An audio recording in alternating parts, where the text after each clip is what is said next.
I'm Sandy Cook. For those of you that I don't know, I have been a member just 6 years, and I was the second president following the wonderful beginning with Pat Wynn, who is a founder and the first president.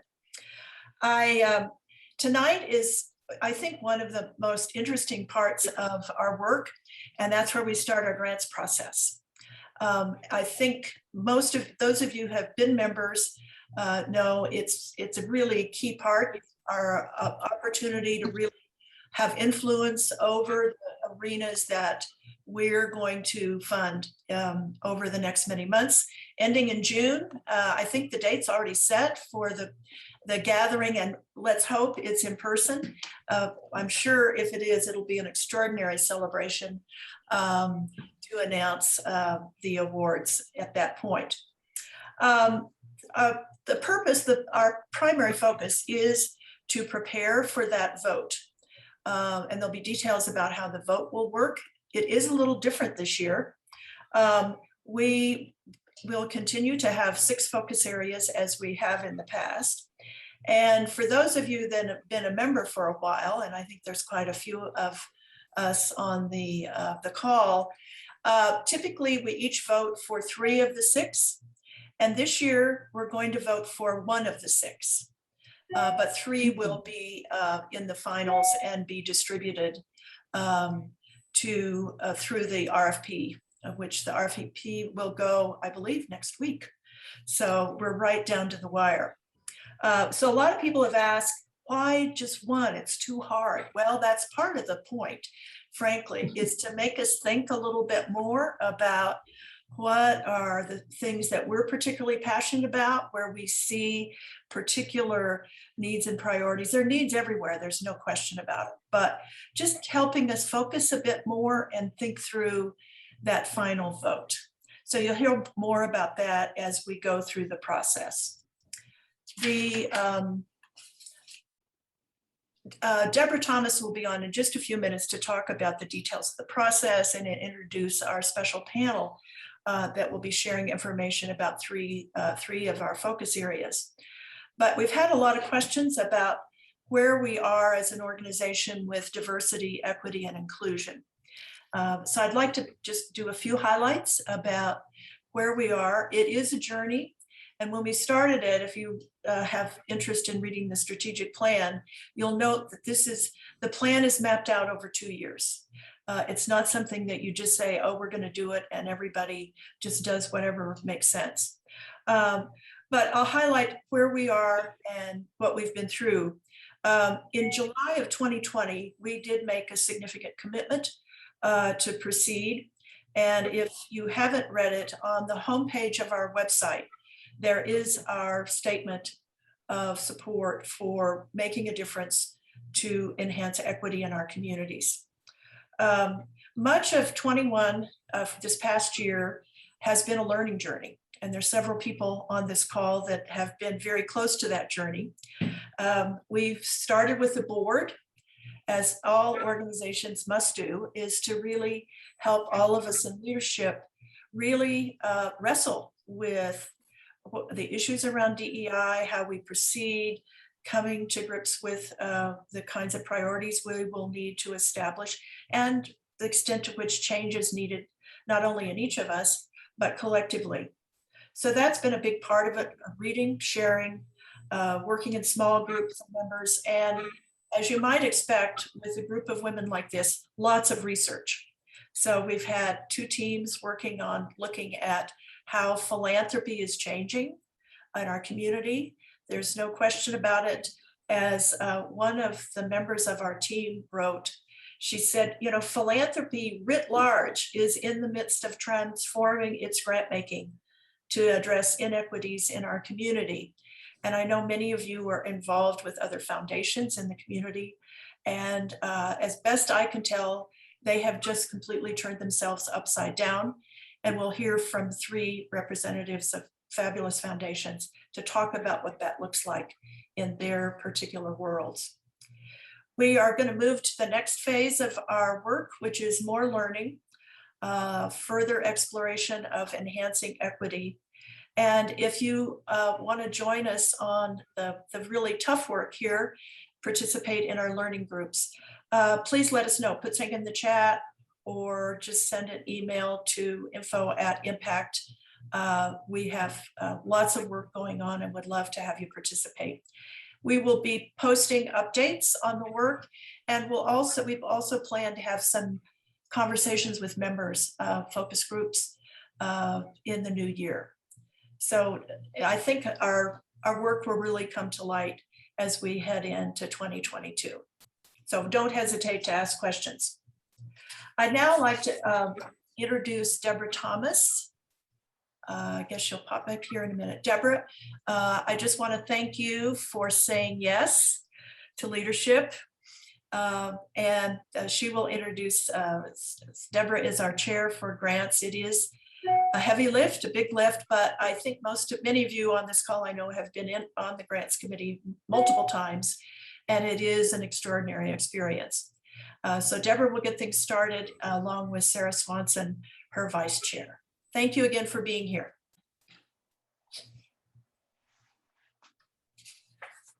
Unmute. I will take that cue from Sandy. Some of you haven't been on the grants committee, and I would encourage all of you to consider joining us this coming year. I'm prejudiced, obviously, but I really think it's kind of the heart and soul of Impact 100. And almost every woman, not quite every woman, but almost every woman I know who served on the grants committee really got a lot out of it, enjoyed it. Most of our grants committee members return from year to year, and that's probably the best I can say about it. So for those of you who haven't been on the committee, I hope you think of joining us. But anyway, back to what we're doing tonight. So since Impact 100 started back in 2016, one of our core principles is that we are a member-driven organization. And all of the decisions that lead up to the award of the grant in June are all made by members. And that's the process that we're going to start tonight. When we, as members, pick the priority areas that we're going to focus on this year. So now those who have served on the grants committee know this process. But for those of you who haven't, I'm just going to take a minute to kind of go through how the process works. So what we're doing now is we're in this selecting the focus areas part of the cycle. Once we select the focus areas and we get the results on Thursday, those will go into the RFP. And our plan is to have the RFP, the request for proposal, posted on Friday. And it will include the 3 grant areas that we're going to vote on that we want to focus our grant making on this year. Now, nonprofits have until December 15th to submit proposals. And we never know exactly how many we're going to get. But last year, I think it was like 38 or 40 that we started out with. Then the grants committee gears up in January, and we do a really detailed review of all the proposals. We select semifinalists and we conduct site visits. And then in May, we'll make the really tough decisions and winnow all of those semifinalists down to 3 finalists, which we will recommend to you, our members. And then you all will select one of those organizations 1st of June for a $100,000 grant. So that's how the cycle works. And yeah, okay. So a few years ago, our board, the Impact 100 board, established 6 grant priority areas. And each year we choose 3 of those 6 for that year's grant making. And it's important to remember too that whichever 3 we choose, those also become the focus for our educational programming throughout the year. So if you look at this, you can see it's a pretty comprehensive list. And one of the reasons why it is so comprehensive is because we wanted something that most of Denver's nonprofits could find themselves in. And I think most could find themselves in one of these categories. So now, even though there are 6 possibilities, almost every year we've chosen the same 3: economic opportunity, health and wellness, and social services. Now, one year we just kind of went wild and crazy and broke that pattern, and we selected environmental conservation, but actually we didn't award a grant that year in environmental conservation. So as an organization, we've had a lot of experience with 3 of the 6 priority areas, but not so much with education and lifelong learning, environmental conservation, and arts and culture. And, you know, part of Impact's mission is to develop informed philanthropists. And to do that, the board decided to spend some time tonight learning about the 3 categories that we haven't really had that much experience with. And I want to be clear about this. This is not meant to unduly influence your selection. And we want you to give serious and equal consideration to all 6 priority areas. But what we do want to do tonight is to take the chance to learn a little bit about opportunities in education, environmental programs, and the arts. So we have invited 3 outstanding community leaders to join us tonight to share their expertise in these areas. First is Tom Goujon. I think a lot of you probably know Tom. He's been president of the Gates Family Foundation for 11 years. And before that, he led development of a lot of mixed use urban real estate projects in Denver, including Belmar out in Lakewood and the Union Station Transit Hub. He's also been really involved with airports, heavily involved in the development of DIA, and then was CEO of Stapleton Redevelopment Corporation. He's also served on the boards of a number of environmental organizations. And then Amanda Skripchek is Director of Strategic Philanthropy and Policy at Gary Community Ventures. Now, they're focused on impacting children and families across Metro Denver with a strong education component. And before she joined Gary Community Ventures, Amanda worked at both DPS and Teach for America. I should mention that Amanda is going to be talking about education, and Tom is going to be talking about environmental conservation. So then that takes us to Gina Ferrari. Gina is director of the grants program for the Bonfils Stanton Foundation, which I'm sure all of you know is one of the major arts funders in Denver. And Gina is going to be talking about the arts. She has a long history of working in the nonprofit sector, including with the Denver Foundation and the Colorado Association of Funders. She also has extensive experience in nonprofit arts marketing and management, and is a visual artist herself. So having introduced our 3 speakers, I am going to hand it off to Tom and ask him to start. Great, thanks, Andy.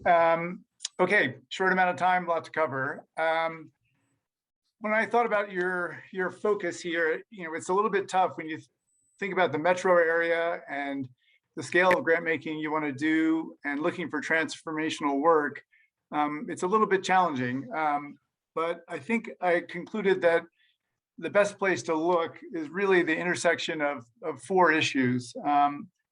First, diversity within the sector, within the environmental and conservation movements. It's always been a challenge. Getting more people of color engaged and increasing access to the outdoors and nature for more diverse populations. The second is really advocacy and engagement on climate issues, broadly speaking. The third, hands-on engagement for more diverse youth with the environment. And finally, work on the ground in the lowest income neighborhoods within the region. It seemed to me that the intersection of those things is probably where the best chance to do something that meets your criteria might lie. So I thought maybe the best way to talk about this was really just to give you some examples of work going on today and 6 organizations here that I think touch on one or more of those issues. The first is Next 100. Next 100 is a coalition of civil rights, environmental justice, conservation, and community organizations.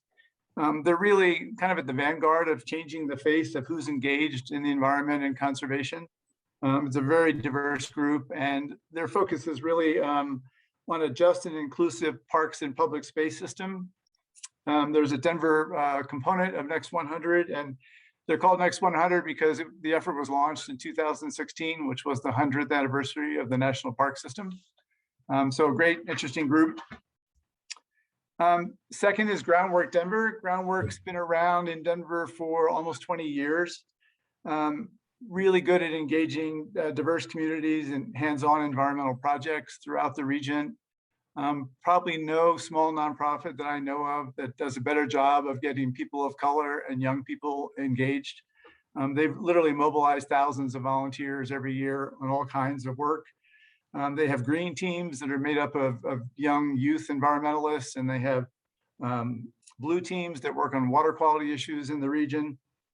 They've worked in a lot of very low-income neighborhoods and have done a lot of real tangible work to improve the environment in those communities. Third is 350 Colorado. This is a group that's really focused primarily on climate. They're working towards a fossil-free future, but also focused on a just and equitable transition to that future. And a lot of their work is engaging people in hands-on ways regarding creative climate solutions.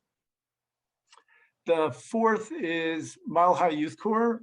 Some of you may be familiar with the Youth Corps network throughout the state. Mile High is the Denver-based Youth Corps.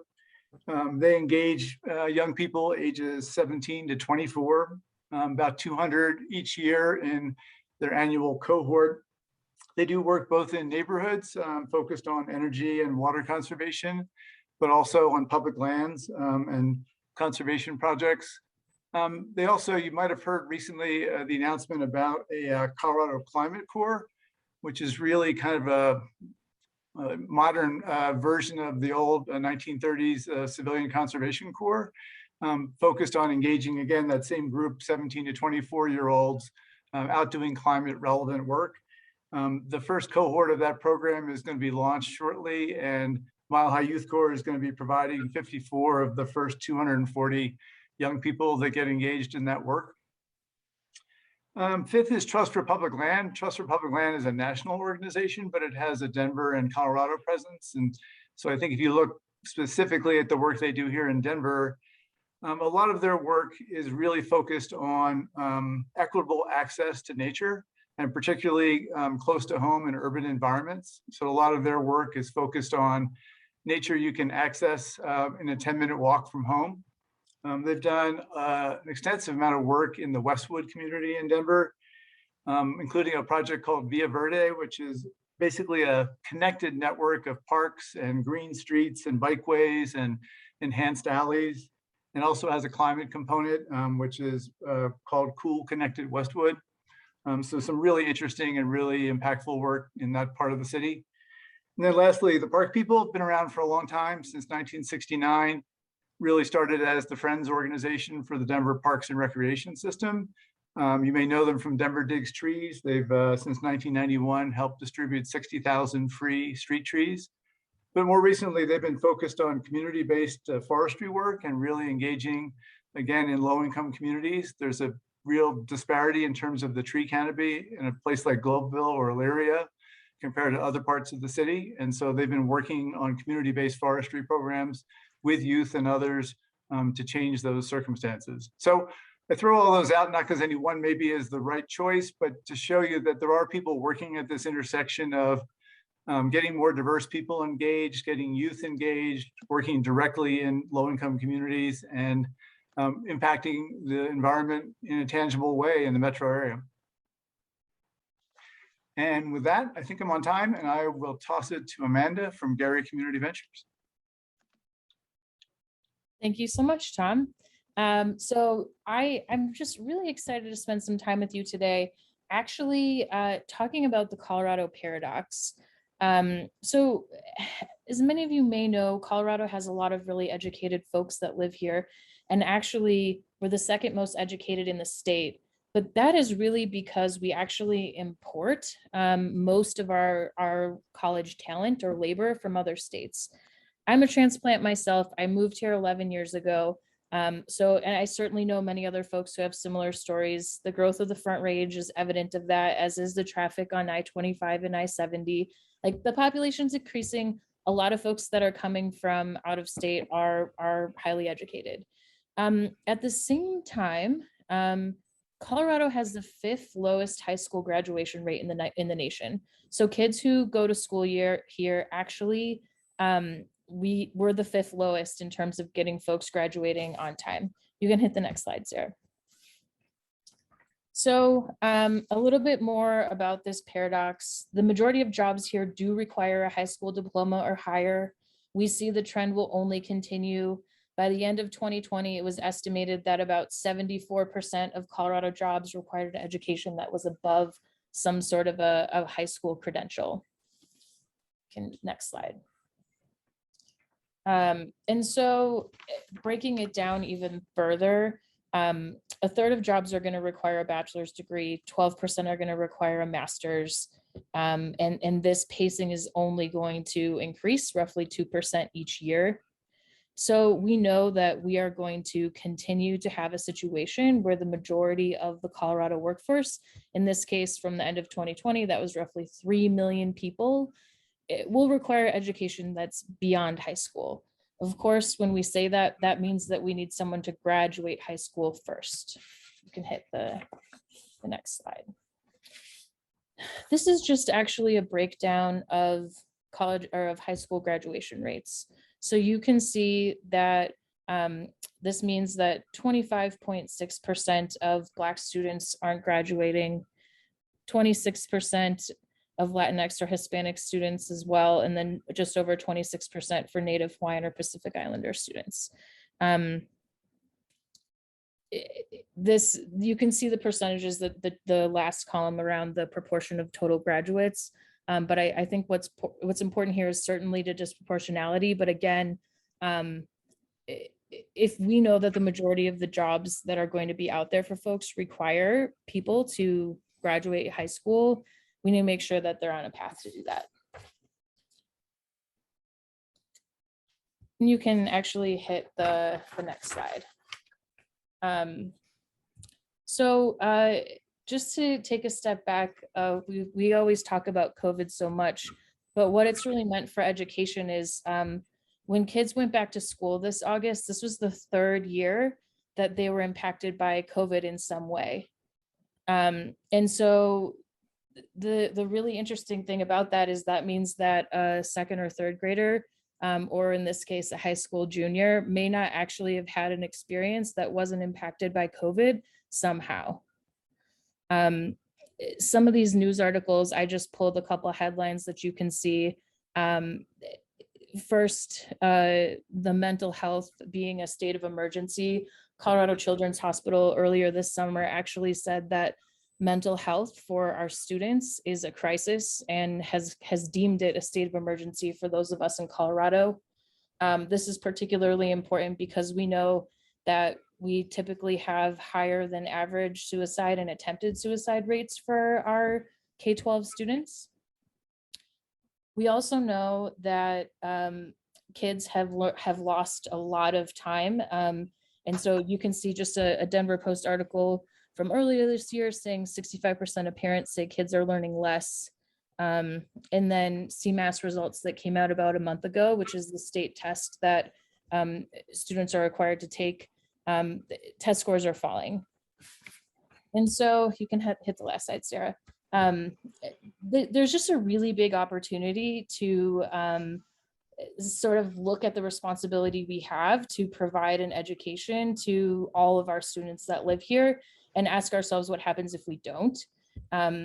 Right now, we're at a very, very interesting turning point where the opportunity to support our students who are only going to be 10 once, only going to be 15 once, and are faced with the challenges coming out of COVID. It's just really an unprecedented time to take a look at how we can come alongside education, and in particular K-12 education. I'll just end by saying I didn't highlight some organizations. I'm certainly happy to. There are dozens of incredible organizations doing work to support K-12 students in all different types of ways that would be excellent places for you to take a look. And with that, I'm going to pass it over to Gina. Thank you, Amanda. Hi, everyone. So how often have we all heard the arts are nice, but not necessary? So I think And so I have about 5 minutes to share with you why the arts are essential. And in fact, they impact every other area that you just listed in your priority areas. The intersectionality of arts and other sectors is critical. It's a growing movement in philanthropy. So I'm going to walk you through a little bit of that and why the arts are so essential. Another question that I often hear is, do the arts really need additional funding? And I'm going to throw out a lot of stats here, but you have a slide deck that hopefully you'll be able to refer back to with some additional resources. But according to Giving USA, in 2020, the arts received only 4% of all charitable contributions, and that declined versus 2019. We know that in challenging economic times like the pandemic, the arts suffer disproportionately versus other charitable areas. And this is even more apparent in organizations that are led by and serving people of color. In Colorado, the pandemic devastated the creative economy with a loss of $2.4 billion in revenue. And at the pandemic's peak, 57% of all creative workers in Colorado were unemployed.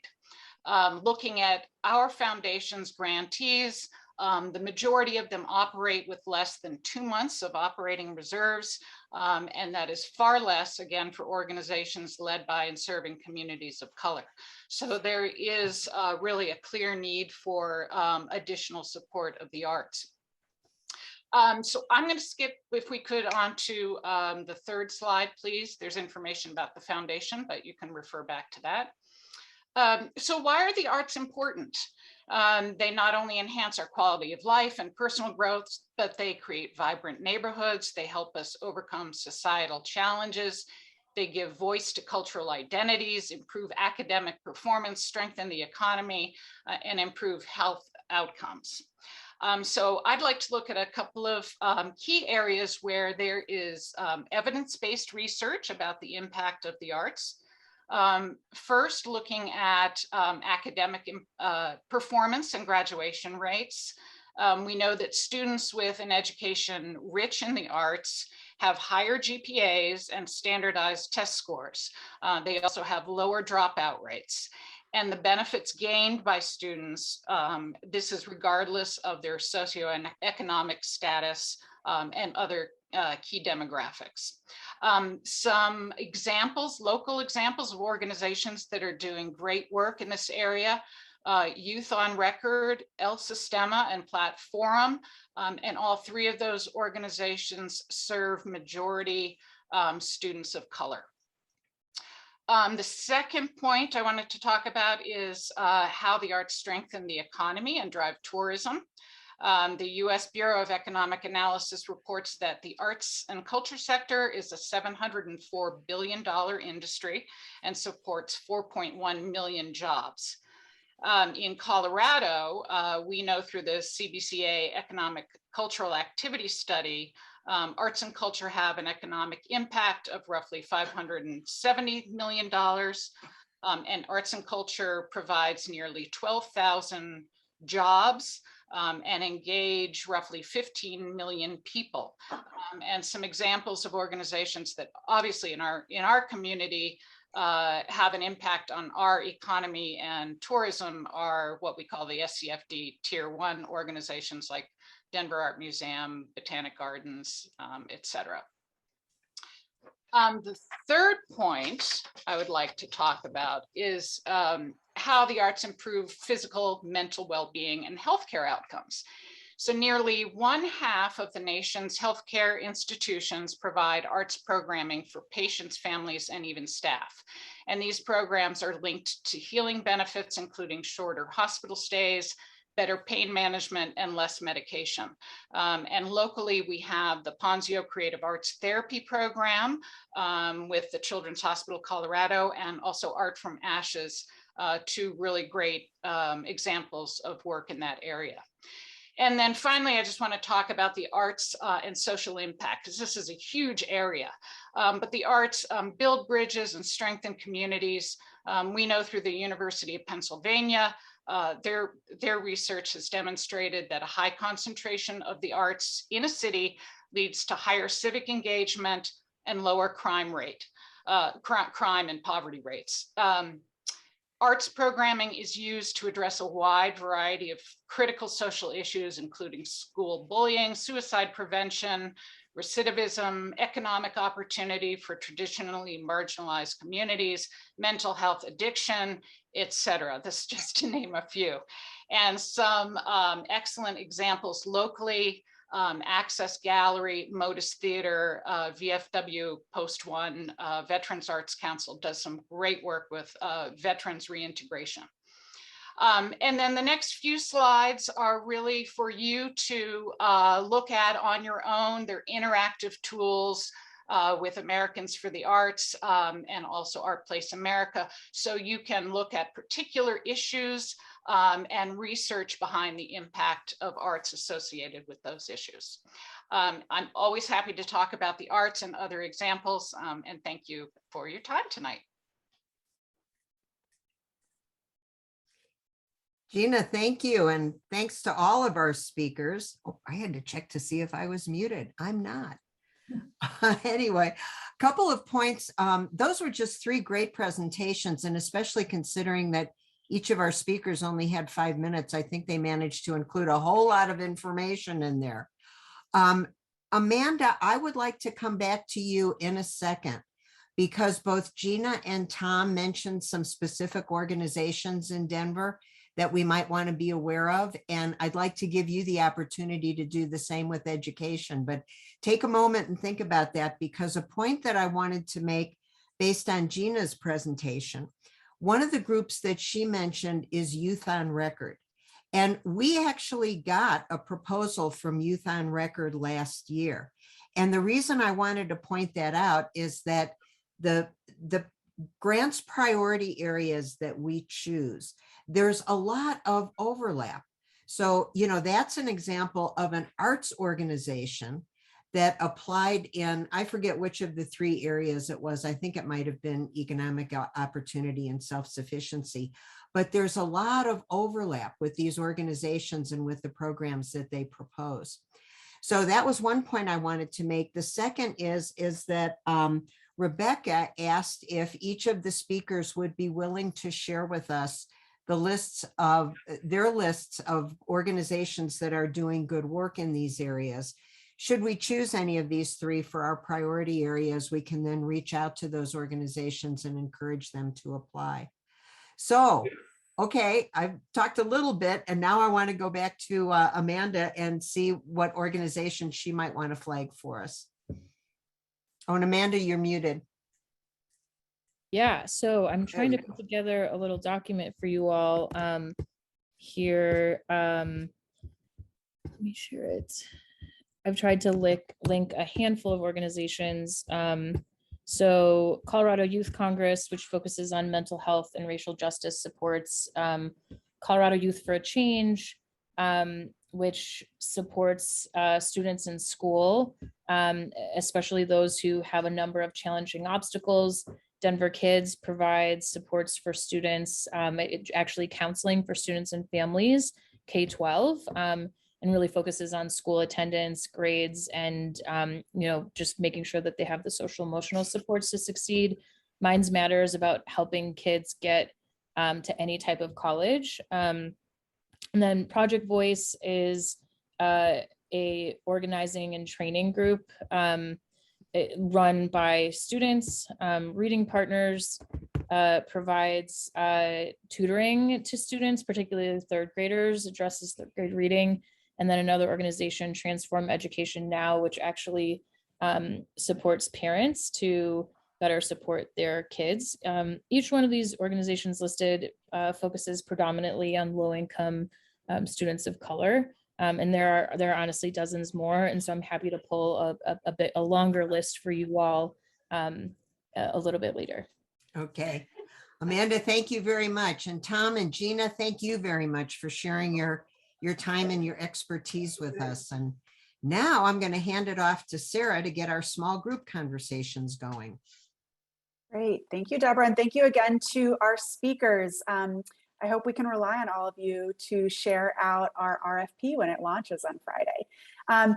Great. Well, now that we've had the chance to hear from these three speakers and learn a little bit more about the three focus areas that we haven't selected in the past, we're now going to have a chance to spend 40 minutes in breakout rooms where you'll get a chance to build relationships with more and new Impact 100 members.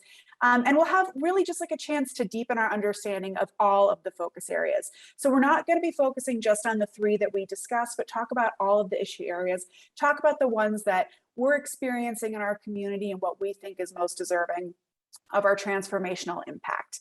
So every room is going to have a facilitator, so you don't need to worry about that. But really, this is just a time for us to connect and learn from one another. So I hope everyone is excited about having this chance. Personally, I am most excited to actually be doing this over Zoom. I never thought I would say that, but when we've done this in person, I have had a very hard time hearing people. And I felt like in last year's conversation, I learned a lot from my fellow members that were in my breakout. So I'm hoping that we all have similar conversations tonight. And I think Margaret is going to open up the breakout rooms. All right, we'll see you all in 40 minutes.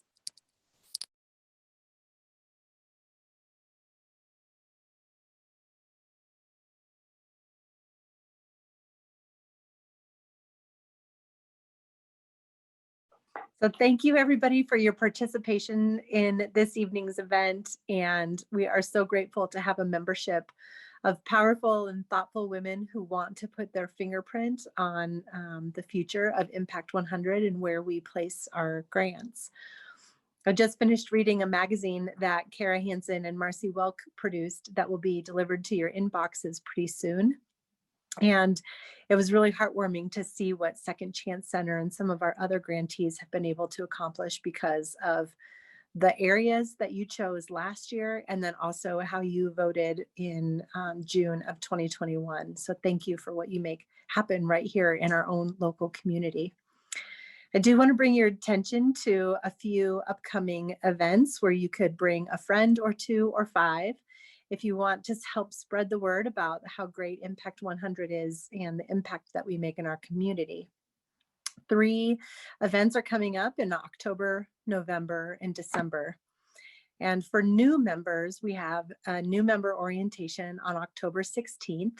If you are a new member, you will receive an email with information about how to join the new member orientation, where you can learn all about how Impact works and ask all of your questions, and plus meet some other really amazing women. On November 16th, we have our annual meeting where we talk about some of the big changes and big ideas that are happening in philanthropy. And this year, our topic is about the intersection of policy and philanthropy and how the two can work together to create systemic change in our local, national issues that we really care about. You will not want to miss this, and you will definitely want to invite a few friends to join you. We have a powerful lineup of speakers, including Lauren Castile, CEO and President of the Women's Foundation, and Brad Clark, CEO and President of the Gill Foundation. So be sure to mark your calendar for November 16th and bring a couple of friends. And then on December 4th, we'll be hopefully gathering in person to introduce a few of our favorite women to Impact 100 at the Women's Press Club. So more information will be forthcoming about the logistics of all of those events, including hopefully that we can all meet in person. And last but certainly not least, I want to thank the people who made tonight possible. As we know, many hands make for light work. So thank you to Kara Hansen and to Ellen Fitzgerald, of course, to Marcy Welk, and to our leadership group on the board, and our grants committee of Deborah Thomas and Tori Myers and Sarah Swanson, who are providing great leadership to that committee. We want to thank LaShawn Randolph, who's always got her hands in so many beautiful things, all of our breakout facilitators, and our awesome speakers tonight. And thank you to Sandy Cook and Marcy Welk as well. So thank you all for joining us tonight, and we will see you in October, November, and December.